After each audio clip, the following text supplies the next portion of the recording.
Hi hello నమస్కారం. నేను మీ డాక్టర్ ప్రభు కుమార్ చంద్రగారి, డాక్టర్ ప్రభు టీవీ, డాక్టర్ ప్రభు హెల్త్ టీవీ, డాక్టర్ ప్రభు ప్రైమ్ పొలిటికల్ టీవీ. ఈ 3 ఛానళ్ళకి మీకు స్వాగతం. ఈ 3 ఛానల్లో మీరు ప్రోగ్రామ్స్ అన్ని ఆస్వాదించవచ్చు, తెలుసుకోవచ్చు. అనేకమైనటువంటి సైంటిఫిక్ అప్డేట్స్, పొలిటికల్ అనాలిసిస్, అనేకమైనటువంటి విషయాల్ని నేను మీకు మీ అందుబాటులోకి తెస్తున్నాను. ఈరోజు మీరు గమనిస్తే గత 15 సంవత్సరాలుగా మెడికల్ జర్నలిజంలో అనేకమైనటువంటి అంశాలని మీ ముందు తీసుకొస్తున్నాను. అలాగే ఈరోజు గ్విలియన్ బ్యారీ సిండ్రోమ్, జీబీ సిండ్రోమ్ అంటుంటాం. ఇది 250 సంవత్సరాల క్రితం కనుగొనమైనటువంటి ఒక రకమైనటువంటి పెరాలిసిస్ లాంటి జనరల్గా శరీరానికి వీక్నెస్ వచ్చేటువంటి వ్యాధి. దీన్ని జీబీ సిండ్రోమ్, గ్విలియన్ బ్యారీ సిండ్రోమ్ అని మేము సంవత్సరానికి 1-2 కేసులు 3-4 కేసులు చూస్తూ ఉంటాం. అలాంటిది ఈరోజు పూణే, మహారాష్ట్ర, కర్ణాటక కొన్ని ప్రదేశాల్లో ఈ జీబో సిండ్రోమ్ కేసులు అత్యధికంగా నమోదవుతున్నాయి. ఇదివరకు ఇంత ప్రాచుర్యం లేనిటువంటి ఈ జీబీ సిండ్రోమ్ ఈరోజు అనేక కేసులు, కొన్ని చోట్ల ఆంధ్రప్రదేశ్లో ఒక మరణం, కొన్ని రాష్ట్రాల్లో కొన్ని మరణాలు సంభవించడం వల్ల ఇవి ఎంతో ప్రాముఖ్యతని సంతరించుకున్నాయి. అసలు ఈ జీబీ సిండ్రోమ్ అంటే ఏంటి? ఈ జీబీ సిండ్రోమ్ అంటే ఏం లేదండి, జస్ట్ మనకు ఒక ఇన్ఫెక్షన్ రావడం, అది జలుబు కావచ్చు, దగ్గు కావచ్చు, లేదా ఒక వైరల్ ఇన్ఫెక్షన్ కావచ్చు, ఒక బ్యాక్టీరియల్ ఇన్ఫెక్షన్ కావచ్చు. ముఖ్యంగా ఈ వాటర్ కంటామినేషన్ కానివ్వండి, ఫుడ్ కంటామినేషన్ కానివ్వండి, ఆహారం కంటామినేషన్ కావడం కానివ్వండి, లేదా నీళ్లు కంటామినేషన్ కానివ్వండి, పాడైపోవటం, ఆహారం రాత్రి పెట్టుకున్నటువంటి ఆహారం పొద్దున్న తినటం కానివ్వండి, వీటిలో కొంత బ్యాక్టీరియా, ఎండాకాలం వల్ల బ్యాక్టీరియా, వైరస్లు, ఫంగస్లు వచ్చేటువంటి అవకాశం ఉంటుంది. ఎప్పుడైతే మీరు ఒక ఇన్ఫెక్షన్ బారిన పడినప్పుడు మన శరీరం ఈ కొత్తగా వచ్చినటువంటి ఇన్ఫెక్షన్, ఏదైతే వైరల్ ఇన్ఫెక్షన్ ఉంటుందో దానికోసం దొంగలు మన ఇంట్లో పడితే మనం ఎట్లా పోలీసులు పిలుస్తామో, అదే విధంగా మన శరీరంలో కూడా ఇన్ఫెక్షన్ వచ్చింది, దొంగలు వచ్చారనే విషయాన్ని అలర్ట్ చేస్తూ ఉంటాయి. WBC అంటాం, వైట్ బ్లడ్ సెల్స్, తెల్ల రక్త కణాలు. అందుకే అవి పెరుగుతాయి. పోలీసులు వెంటనే పెరిగి దొంగ మీద యుద్ధం చేస్తూ ఉంటారు. ఇలాంటి యుద్ధం చేసే సమయంలో యాంటీజెన్ అవి రిలీజ్ చేస్తే యాంటీబాడీ మనం రిలీజ్ చేస్తాం.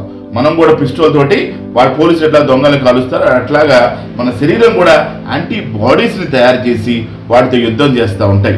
ఇలాంటి యుద్ధం చేసే సందర్భంలో ఈ బ్యాక్టీరియా వల్ల మనకు వచ్చినటువంటి యాంటీజెన్స్, యాంటీబాడీస్ యొక్క ఫైట్ జరుగుతున్నటువంటి సందర్భంలో మన శరీరంలో కూడా పెరిఫరల్ నర్వ్ సిస్టమ్ డ్యామేజ్ అవుతుంది. పెరిఫరల్ నర్వ్ సిస్టమ్ డ్యామేజ్ అవడం వల్ల ఏవైతే 2-3 రకాల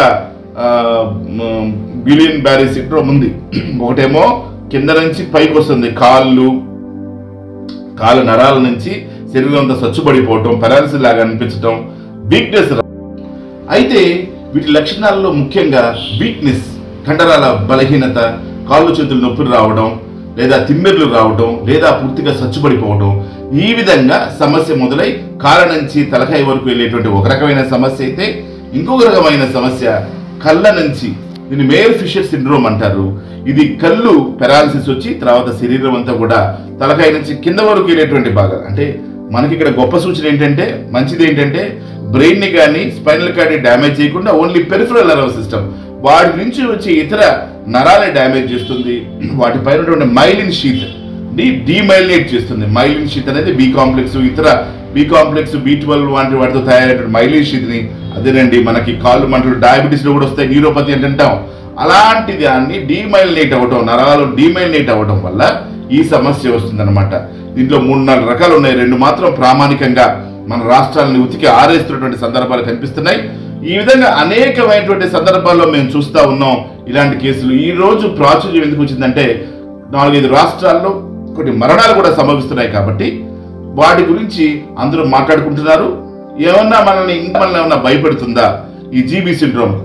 కాబట్టి దీనికి ప్రధానంగా కంటామినేషన్, అన్హైజీన్ మనం చెప్పుకుంటా ఉన్నాం.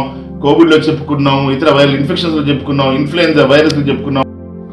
జాగ్రత్తల్లో పరిశుభ్రమైనటువంటి ఆహారం తీసుకోవటం, అప్పటికప్పుడు వండినటువంటి ఆహారం తీసుకోవటం, ఆహారంలో మరి పౌష్టికాహారం ఉండేది చూసుకోవడం, చక్కని నిద్ర తీసుకోవడం. అయితే దీనికి ముఖ్యంగా ట్రీట్మెంట్ IV ఇమ్యునోగ్లోబులిన్స్ ఇవ్వటం మాత్రమే, మరొక ట్రీట్మెంట్ లేదు. ఈ జీబో సిండ్రోమ్కి క్వాలిఫైడ్ డాక్టర్స్ ఆధ్వర్యంలో మీరు తప్పకుండా మంచి వైద్యం చేయించుకుంటే ఒక 6 వారాల్లో మీరు ఈ సమస్య నుంచి బయటకు వచ్చేటువంటి 95% కేసెస్ బయటికి వచ్చేటువంటి అవకాశం ఉంది. కాబట్టి భయాందోళన చెందకుండా మనం పరిశుభ్రత పాటిస్తూ ఆహార పదార్థాలు కానీ, నీటిని కానీ కంటామినేషన్ కాకుండా, అంటే పాడైపోయినటువంటి నీరు కానివ్వండి, బ్యాక్టీరియా వైరస్లు ఫంగస్ నీరు కానివ్వండి, లేదా ఆహార పదార్థాలు కానివ్వండి, వాటన్నిటి కుళ్ళిపోయినటువంటి ఆహార పదార్థాలు కాకుండా, పాడైపోయినటువంటి ఆహార పదార్థాలు కాకుండా ఇలాగా జాగ్రత్తలు తీసుకోండి.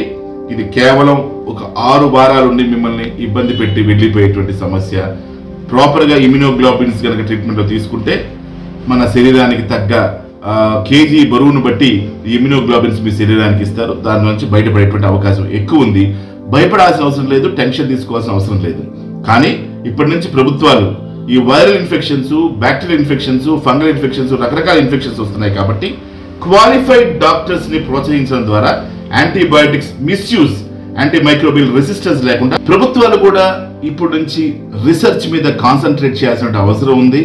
రకరకాల వ్యాధులు, రకరకాల జబ్బులు ప్రబలుతున్నటువంటి ఈ సందర్భాలలో మనము రీసెర్చ్ని భారతదేశంలో ఎక్కువగా ఎంకరేజ్ చేయటము, అంతేకాకుండా కావాల్సినటువంటి వైద్య శాఖలో కావాల్సినటువంటి పెను మార్పులు తీసుకుని రావడం, ప్రైమరీ హెల్త్ కేర్ సిస్టమ్ని, ఏదైతే ప్రాథమిక చికిత్స బలోపేతం చేయటం, ప్రైమరీ హెల్త్ కేర్ స్టాండర్డ్స్ని ఇంప్రూవ్ చేయటం, తర్వాత ప్రతి గ్రామ పంచాయతీకి ఒక పిహెచ్సి ఉండే విధంగా ప్రయత్నాలు చేయటం, అంతేకాకుండా రాష్ట్రం మొత్తం కూడా ఒక కమిటీ వేసి ఒక మెడికల్ కమిషన్ లాంటిది తయారు చేసి, మెడికల్ కమిషన్ ద్వారా చక్కని వైద్యాన్ని ప్రజలకు అందించేటువంటి ప్రయత్నం చేయటం, ఇలాంటి అంశాలు ఇక మనకి రెగ్యులర్గా కోవిడ్ తర్వాత వస్తున్నాయి. కాబట్టి ప్రభుత్వాలు చొరవ తీసుకొని బడ్జెట్లో కేటాయింపులు పెంచి పెను మార్పులు తీసుకుని రావాల్సిందిగా నేను ప్రభుత్వాలని కోరుకుంటున్నాను.